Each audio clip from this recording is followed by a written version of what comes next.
Hey Run Junkies, we all know that staying hydrated as a runner is important, but there's a lot of information out there about why, when, and how much we should hydrate. So today, let's talk about staying hydrated on the run. First, let's talk about why we want to stay hydrated. Here's the basic sketch. When we run, we sweat and we respirate, and when that happens, our blood gets thicker. When our blood gets thicker, our muscles have to work harder because it's not carrying the oxygen to those muscles, which means we're getting more tired, and then we slow down. It's really that simple. Boy, need to hydrate after that.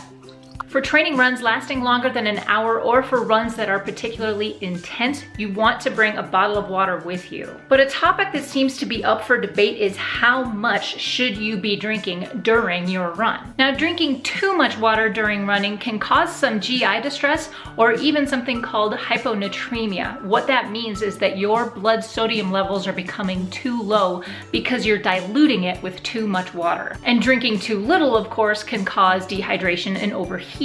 But like everything, there is no such thing as a one-size-fits-all fluid intake equation. However, if you see certain equations, that might be a good place to start and then play with it and see how well it's going to work for you. Now, let's assume for the moment that you are staying hydrated throughout your day, meaning you're getting enough good fluids in your system. So a good rule of thumb while you're running, if you're thirsty, drink. A swig of water now and then should be enough to keep you going. Now, an unintended side effect of drinking too much water is also that you have to stop quite frequently. And not drinking enough, you could be displaying signs of dehydration. So here's a good place to start, especially on race day. Before the race, drink 10 to 20 ounces of water. And during a race, a sports drink might be suitable, but water is just fine, maybe 10 to 12 ounces per hour. Then post-race, take on water and electrolytes, at least 16 ounces. Personally, I don't like to drink that much before or during a race unless it's really warm or humid out. I just follow that when you're thirsty drink rule, but after a race, I drink noon like it's going out of style, like this.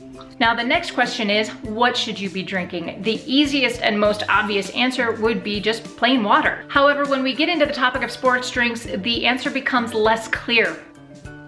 See what I did there? Sports drinks are designed to replace sodium and electrolytes that you lose through sweat and respiration, but these types of drinks aren't necessary for every run, so you might want to save those for your long run or post-run. Drinks like Powerade and Gatorade have a lot of extra sugar in them, so if you are in need of a carb boost, that's a good safe bet. But I have found during races that those drinks actually upset my stomach quite a bit. I do, however, love Powerade or Gatorade right after a really hot, long run. Now, there are alternatives to the big names like Powerade and Gatorade. You could get effervescent tablets like Noon or Goo drink tabs, or mixes like Power Bar Perform, Tailwind, or Heat. Coconut water blends are also starting to make an appearance in endurance sports nutrition. Now, you may have heard that caffeinated and alcoholic beverages should be avoided altogether.